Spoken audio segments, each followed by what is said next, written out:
सध्या तरी आघाडीवरती म्हणजे काही जास्त आकड्यांनी नाही पण 2 ते 3 जागांनी आघाडीवरती असल्याचं बघायला मिळतंय आणि आम आदमी पक्ष त्याच्यापेक्षा 2 ते 3 जागांनी कमी असल्याचं बघायला मिळतंय। काँग्रेस अद्यापपर्यंत तरी महत्त्वाच्या लढतीच्या रिंगणात आलेली नाहीये असं आपल्याला एक प्रकारे म्हणता येईल। जी सुरुवातीची जागा काँग्रेसला पुढे दाखवत होती त्याच जागेवरती काँग्रेस पुढे असल्याचं आपल्याला बघायला मिळते। मात्र भारतीय जनता पार्टी आणि आप यांच्यामध्ये काटेकी टक्कर आणि यात प्रामुख्याने सांगायचं झालं तर आम आदमी पक्षाचे महत्त्वाचे नेते पिछाडीवरती असल्याचं बघायला मिळते।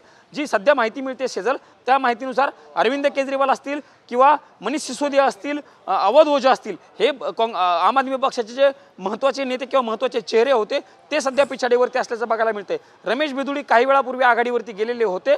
आतिशी ज्या मुख्यमंत्री आहेत सध्या त्या पिछाडीवरती होत्या मात्र आता आतिशी पुन्हा एकदा आघाडीवरती जाताना सध्या तरी बघायला मिळते। अरविंद केजरीवाल अजूनही पिछाडीवरती असल्याचं बघायला मिळते। त्यामुळे नवी दिल्ली विधानसभा मतदारसंघामध्ये एकदम काटेकी टक्कर अशा पद्धतीची लढत सध्या होताना बघायला मिळते। आम आदमी पक्ष आणि भाजप याच दोन पक्षांमध्ये निवडणुकीमध्ये थेट लढत होईल हे आता जवळपास स्पष्ट झालेलं आहे आणि यामध्ये आम आदमी पक्ष थोडा पिछाडीवरती आणि भाजप आघाडीवरती असल्याचं सध्या बघायला मिळतंय।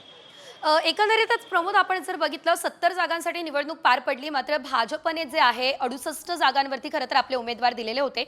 या 68 जागांपैकी साधारणतः 40 जागा या भाजपच्या पारड्यात पडतील असा अंदाज जो आहे तो सध्या वर्तवला जातोय। यामध्ये नेमके कोणते मोठे चेहरे दिल्लीमधून आपल्याला बघायला मिळू शकतात?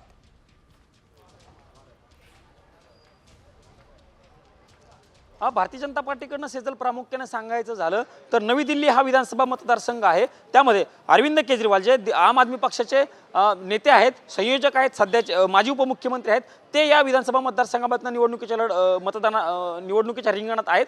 त्यांच्या विरोधामध्ये भारतीय जनता पार्टीनं दिल्लीचे भाजपचे जे माजी मुख्यमंत्री होते त्यांचे मुलगे म्हणजे परवेश वर्मा यांना निवडणुकीच्या रिंगणात उतरवलेलं आहे। परवेश वर्मा हे मागचे काही काळ भारतीय जनता पार्टीचे दिल्लीचे खासदार देखील होते पण त्यांना खासदार असताना देखील भाजपनं विधानसभेच्या रिंगणामध्ये उतरवल्याचं बघायला मिळतंय। कालकाजी मतदारसंघामधनं रमेश बिदुडी यांना उमेदवारी दिलेली आहे। काही दिवसांपूर्वी आम आदमी पक्षामध्ये मंत्री असलेले म्हणजे आम आदमी पक्षाच्या सरकारमध्ये मंत्री म्हणून काम केलेले कैलाश गहलोत यांनी काही दिवसांपूर्वी भारतीय जनता पार्टीमध्ये प्रवेश केलेला होता। त्यांची देखील निवडणूक रंगतदार आणि महत्त्वाची असणार आहे। रोहिणी या मतदारसंघामध्ये भारतीय जनता पार्टीचे जे सध्याचे विरोधी पक्ष नेते आहेत ते निवडणुकीच्या मैदानामध्ये आहेत। त्यामुळे भारतीय जनता पार्टीच्या साधारणतः 35 ते 40 जागा या भारतीय जनता पार्टीनं खूप मतदारांची आकडेवारी असेल किंवा सर्वे असतील हे सगळे सर्वे करून दिल्याचं आपल्याला बघायला मिळालेलं होतं। सध्या काही नावं मी तुम्हाला सांगतो अनेक महत्त्वाची नावं आहेत। त्या महत्त्वाच्या नावामध्ये नवी दिल्ली असेल कालकाजी असेल बिजवासन हा मतदारसंघ असेल रोहिणी हा मतदारसंघ असेल यासह फडपडगंज हा मतदारसंघ असेल लक्ष्मीनगर हा मतदारसंघ असेल असे अनेक मतदारसंघ आहेत की त्या मतदारसंघामध्ये भारतीय जनता पार्टीचे उमेदवार स्ट्रॉंग असल्याचं बघायला मिळते। बघावं लागणार आहे की या सगळ्या विधानसभा मतदारसंघामध्ये भारतीय जनता पार्टीच्या उमेदवारांना यश येतं का हे देखील बघणं महत्त्वाचं असणार आहे। भारतीय जनता पार्टीचं जर सेजल प्रामुख्याने सांगायचं झालं तर महाराष्ट्राचे मुख्यमंत्री देवेंद्र फडणवीस यांनी देखील दिल्लीमध्ये भाजपच्या उमेदवारांसाठी प्रचार केलेला होता।